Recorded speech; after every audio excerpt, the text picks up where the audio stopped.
Vous êtes bien sur Europe 1, il est 7h12. Dans quelques minutes, on retrouvera Laure d'Autriche avec les enfants d'Europe 1. Mais tout d'abord, place à votre invité Thomas Schnell. Bonjour Alexandre Joissard. Bonjour. Colonel, porte-parole de la sécurité civile, chef adjoint du Centre opérationnel de gestion interministérielle des crises. Alexandre Joissard, ce matin, pouvez-vous nous en dire davantage sur l'incendie? Où en sommes-nous? Écoutez, la nuit est toujours un élément qui peut être favorable. Ça a été le cas avec une meilleure humidité, une température plus basse. Donc les équipes ont pu travailler, œuvrer à resserrer ce feu. Malheureusement, c'est un feu qui est très important.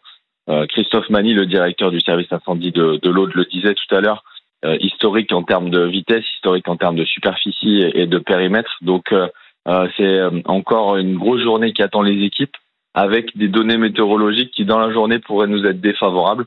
Donc c'est pris en compte par la sécurité civile et notamment le centre de coordination avancée qui est présent à Nîmes, avec qui nous échangeons régulièrement, et qui a préparé des moyens aériens qui iront sur place dès ce matin. 16 000 hectares ravagés par les flammes. Pourquoi c'est allé si vite? On a l'impression d'avoir été presque surpris par la puissance de ce feu.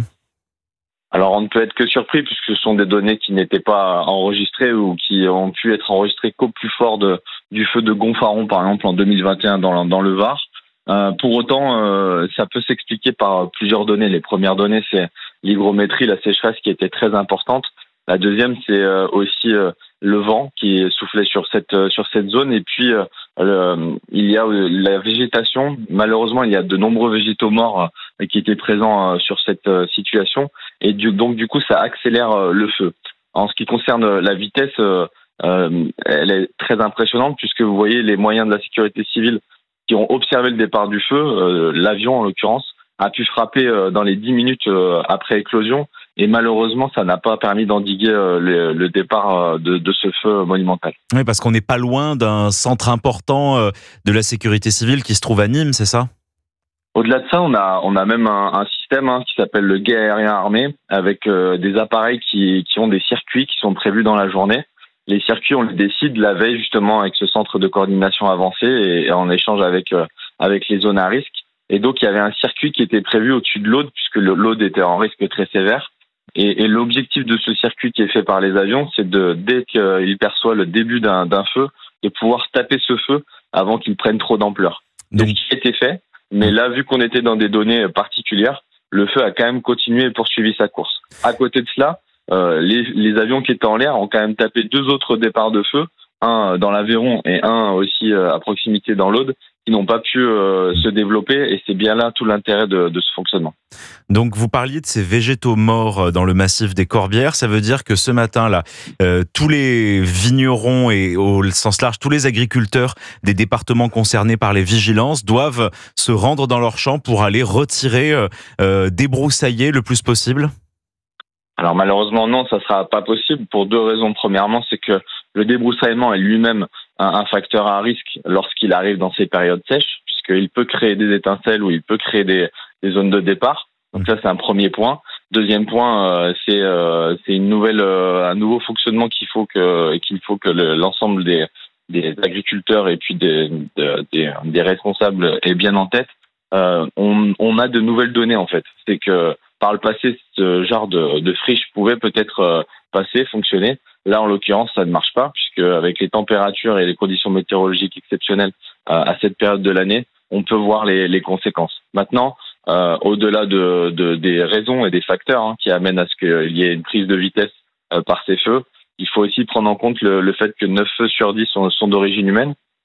Et donc, il y a une vraie responsabilité à avoir du côté de la population pour éviter l'éclosion des sinistres et aussi pour pouvoir avoir une nouvelle approche sur les obligations de débroussaillement autour des habitations, mais aussi dans les champs, comme je viens de le signaler. Alexandre Joissard, quand on voit les flammes se rapprocher de chez soi, quelle est l'attitude à adopter? Est-ce qu'il faut rester enfermé chez soi, se confiner, ou bien partir le plus vite possible? Écoutez, c'est exactement cela. Il faut rester confiné, ça c'est la règle d'or. Rester confiné à l'intérieur d'un habitat en dur. En l'occurrence, tant que les évacuations ne sont pas demandées par autorité ou ne sont pas gérées par les sapeurs-pompiers. Ça, c'est vraiment important de le dire parce que la plupart de nos personnes retrouvées décédées ou blessés gravement sont des personnes qui ont soit tenté d'évacuer ou qui étaient dans un véhicule en pensant être protégés. Je le redis, un habitat en dur et non pas un véhicule. Et pour d'autres, ce sont des personnes qui n'ont pas écouté malheureusement les consignes des autorités. Donc, on est vraiment sur ce schéma-là. L'évacuation est à la demande. Et par contre, le reste du temps, la règle est de rester confiné, de se mettre avec un linge humide au pied de sa porte, fermer bien ses volets, bien fermer ses portes, puisque la capacité de coupe-feu de ces habitats est bien pris en compte par les sapeurs-pompiers et par les équipes qui interviennent. Et ensuite, et là en l'occurrence c'était le cas, avec les moyens aériens que nous avions et avec les moyens terrestres que nous avons proposés, c'est cela qui a permis de ne pas avoir un bilan trop lourd et encore plus lourd aujourd'hui. C'est le fait que toutes ces équipes ont pu faire de la défense de points sensibles, c'est-à-dire d'être concentrées dans les villages qui étaient dans l'axe de propagation du sinistre. Donc on parle effectivement d'un bilan d'un mort pour l'instant, d'une dizaine de blessés, de pompiers également qui ont été blessés. Est-ce que cet été 2025 est particulièrement marqué par les incendies en France ?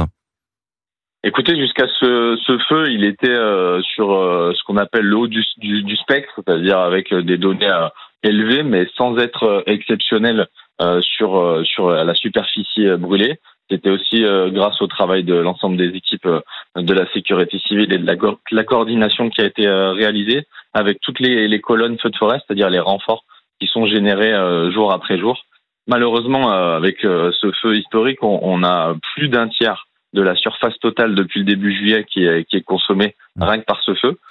Et donc on s'attend à avoir un gros mois d'août, parce qu'il nous reste tout le mois d'août en termes de saison feu de forêt, si ce n'est même sans doute début septembre si les données nous sont défavorables.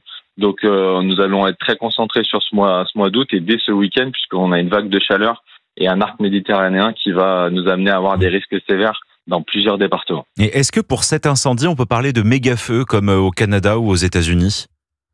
Écoutez, sur cette thématique, on a encore des discussions. J'étais moi-même au Canada il y a 1 mois et demi, 2 mois. Lorsque vous voyez le feu du Manitoba, on parle de millions d'hectares. On n'est pas tout à fait sur la même cinétique. Ce qui est certain, c'est que sur ce type de gros feu qui passe les 10 000 hectares, ce feu peut lui-même générer ses propres vents. Donc c'est là où c'est perturbant aussi pour les équipes au sol, parce que vous pouvez avoir un vent annoncé du sud, donc qui donne une propagation au nord du feu, et finalement à l'intérieur le feu se comporte différemment. Donc ça, ce sont des éléments qui peuvent être caractéristiques ou qui peuvent ressembler à des méga-feux, mais rien à voir avec l'Ouest américain ou avec le Canada encore, et tant mieux pour nous, qui peut lui-même avoir des orages à l'intérieur de son propre feu alors qu'il fait grand soleil à côté. On n'a pas ça, et bien heureusement. Pour autant, on s'y prépare. C'est pour ça d'ailleurs qu'il y a des experts feux de forêt qui échangent avec ces pays-là pour anticiper 2050 et la projection du futur pour nous, parce qu'on voit bien qu'on évolue, qu'on a des nouveaux risques et que ces nouvelles vitesses et ces nouvelles difficultés face aux feux de forêt sont différents de celles qu'on a pu connaître par le passé. Merci Alexandre Joissard. Merci à vous. Colonel, porte-parole de la sécurité civile, chef adjoint du Centre opérationnel de gestion interministérielle des crises. Merci d'être venu en direct sur Europe 1 et bon courage à vous et à tous vos collègues.